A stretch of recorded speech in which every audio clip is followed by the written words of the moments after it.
ഒരുപാട് അയ്യപ്പന്മാർ, അതായത് 4500ഓളം അയ്യപ്പന്മാർ, കൂടുതലും കർണാടകത്തിൽ നിന്നും തമിഴ്നാട്ടിൽ നിന്നും ആന്ധ്രയിൽ നിന്നും വന്നവരാണ്. മലയാളികളുടെ എണ്ണം കുറവാണ്, എങ്കിലും വലിയ ക്രൗഡ് ഉണ്ടായിരുന്നു.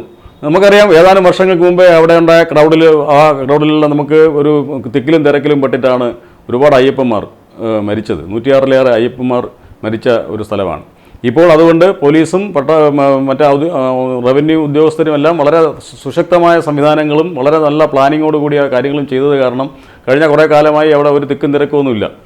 എന്തായാലും ഇത്തവണ ഉള്ള വസ്തുത, അയ്യപ്പന്മാർക്ക് മകരവിളക്ക് കാണാൻ പറ്റിയില്ല എന്നുള്ളതാണ്.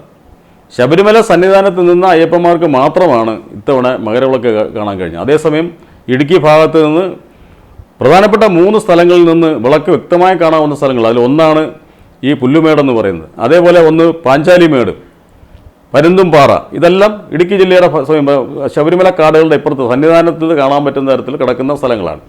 ഈ സ്ഥലങ്ങളെല്ലാം ഇത്തവണ കാണാൻ പറ്റില്ല. അതിന് കാരണമായി പറയുന്നത് മൂടൽമഞ്ഞായിരുന്നു എന്നുള്ളതാണ്. മൂടൽമഞ്ഞ് ഉണ്ടായിരുന്നുള്ള വാസ്തവമാണ്. മൂടൽമഞ്ഞ് കഴിഞ്ഞ 2-3 ദിവസമായി ഇടുക്കി തുടങ്ങിയ ഇടുക്കി, പത്തനംതിട്ട ജില്ലകളിൽ ശക്തമായ മൂടൽമഞ്ഞുണ്ട്. പക്ഷേ സന്നിധാനത്ത് നിന്ന് ദൂരെയാണ് ഈ മകരവിളക്ക് കാണുന്നത്. അവിടെ സന്നിധാനത്ത് നിന്ന് കാണാൻ പറ്റിയെങ്കിൽ വളരെ അടുത്തുള്ള ഈ പാഞ്ചാലിമേട്ടിലും പുല്ലുമേട്ടിലും നിന്നവർക്ക് കാണാൻ പറ്റിയില്ല എന്നുള്ളത്. അയ്യപ്പന്മാർ രോഷാകുലരാകുന്നതിൻ്റെ ദൃശ്യങ്ങൾ ഞങ്ങൾ എടുത്തിട്ടുണ്ട്. ഇത് എവിടെയെങ്കിലും ലൊക്കേഷൻ മാറ്റിയതാണോ? ഒരു അയ്യപ്പ ഭക്തൻ പറഞ്ഞ് എന്തായാലും കത്തിക്കുന്നതാണ്, ഇത്തിരി കൂടുതൽ കർപ്പൂരമായിട്ട് കത്തിച്ചൂടെ, എല്ലാവർക്കും കാണത്തക്ക രീതിയിൽ കുറച്ച് കൂടുതൽ കർപ്പൂരമായിട്ട് കത്തിച്ചൂടെ എന്നാണ് ഒരു അയ്യപ്പൻ ഞങ്ങളോട് പ്രതികരിച്ചത്. എന്തായാലും ഞങ്ങൾ അത് സംബന്ധിച്ച 1-2 വിഷ്വലുകൾ പുറത്തുവിടുകയാണ്.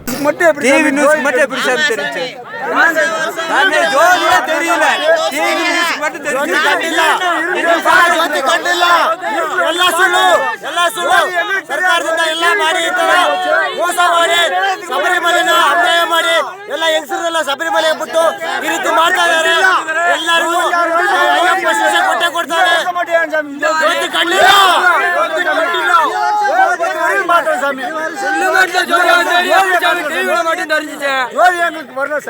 ஐயப்பா அந்த வட்டம் ஜோதியா நாங்க தேனி மாவட்டத்துல இருந்து வரோம்.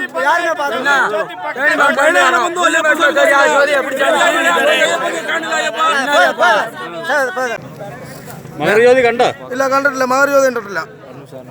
എത്ര കാലമായി ഇത് മകരജ്യോതി കാണാൻ വന്നിട്ട് ഇവിടെ? ഞാൻ മകരജ്യോതി കാണുന്ന വർഷം ഫുള്ളായിട്ട് ഈ 10-25 വർഷമായിട്ട് ഇവിടെ പുല്ലുമേട്ടിൽ ജ്യോതി കണ്ടുകൊണ്ടിരിക്കുന്നതാണ്. ഈ വർഷം ജ്യോതി കണ്ടിട്ടില്ല. ഞാൻ 36 വർഷമാണ് ശബരിമലയ്ക്ക് വരാൻ തുടങ്ങിയിട്ട്. മൂടൽമഞ്ഞ് കാരണമായിരിക്കില്ലേ? അല്ല, മൂടൽമഞ്ഞ് കാരണമായാലും ശരി, എങ്ങനെയാണ് ശരി, അങ്ങനെ ജ്യോതി കാണാറുണ്ട്. ഞങ്ങൾ എപ്പോഴും കണ്ടുകൊണ്ടിരിക്കുന്ന മലയെന്നാണ്, എപ്പോഴും പൊന്നമ്പലമേട്ടിൽ നിന്ന് കാണാറുണ്ട്. ഈ തവണ പൊന്നമ്പലമേട്ടിൽ ജ്യോതി കണ്ടിട്ടില്ല. ഞങ്ങൾ ആരും കണ്ടിട്ടില്ല. ഇവിടുത്തെ വന്ന ഭക്തന്മാരും കണ്ടിട്ടില്ല. അല്ല, ഇത് ഒരു എന്തുവാ ഇങ്ങനെയൊക്കെ ദേവസ്വം ബോർഡാണ്, യൂണിവേഴ്സിറ്റി ബോർഡാണ് കത്തിക്കുന്നുള്ള ആരും അറിയുന്ന അവിടെ? ആര് കത്തിച്ചാലും ഇതിപ്പോ ഇത്രയും അയ്യന്മാരെ മനസ്സ് എന്തില്ലേ? ഇതിന്റെ സത്യാവസ്ഥ മനസ്സിലാക്കുന്ന എങ്ങനെയാണ്? எல்லாம் பண்ணிட்டாங்க சாமி, மந்திரம் பண்ணிட்டாங்க சாமி, கடவுளை கட்டிட்டாங்க சாமி, கடவுளை கட்டிட்டாங்க. கண்டிப்பா இல்ல சாமி, கடவுளுக்கே தீர்ப்பா.